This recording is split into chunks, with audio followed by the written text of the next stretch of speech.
Stampers, thanks for joining me. Today we'll be making this pretty card, and most of the work's already done because it's using designer series paper and just one stamp. I'll show you how I did this. You're going to need the Postage Due Stamp Set, and that one large image is the only stamp you'll be using. You'll have some very vanilla card cut in half, and your Fanfare designer series paper. I've cut a piece 4 inches by 5.5 inches, and then I've used the tag from this other piece. So both of these pieces of paper come from the Fanfare designer series kit. I'm just going to leave a border of vanilla around that tag because I'm layering it onto the pink pirouette and I want to have a little bit of a border showing. Just punching a hole where the hole would be on that tag.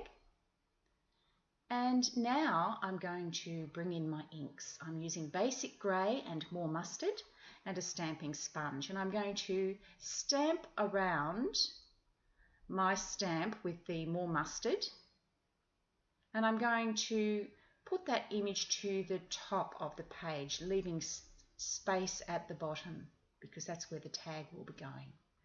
You can see how pretty that more mustard is against the pink pirouette.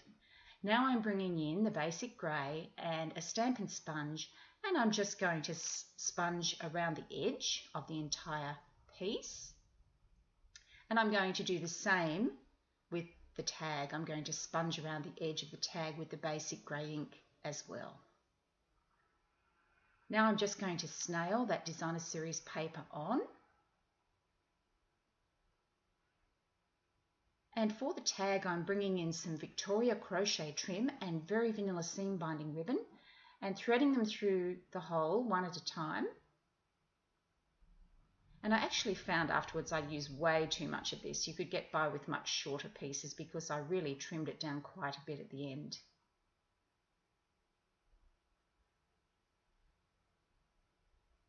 And then just tie those pieces individually into a knot and cut them off so that they're not too long.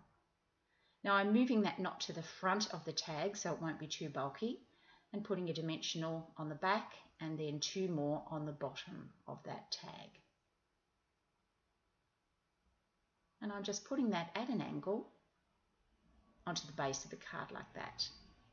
Now I'm going to bring in the vintage faceted designer buttons. This is the large one, and some glue dots. I'm putting about 3 glue dots on this. I find with the large buttons you do need plenty of glue dots to hold it there.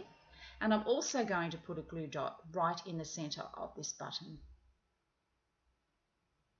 And I'm going to bring in one of the large pearls. Now initially I coloured these pearls pink, but I really don't like the colour that I used, so I'm just going to use a plain cream pearl. You can colour your pearls with Sharpies, and the Sharpie colour didn't match so well. But that's the card. It was so fast to put together.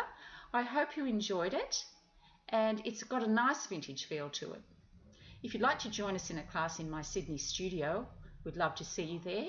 Otherwise, happy stamping, and I'll see you next time. Bye.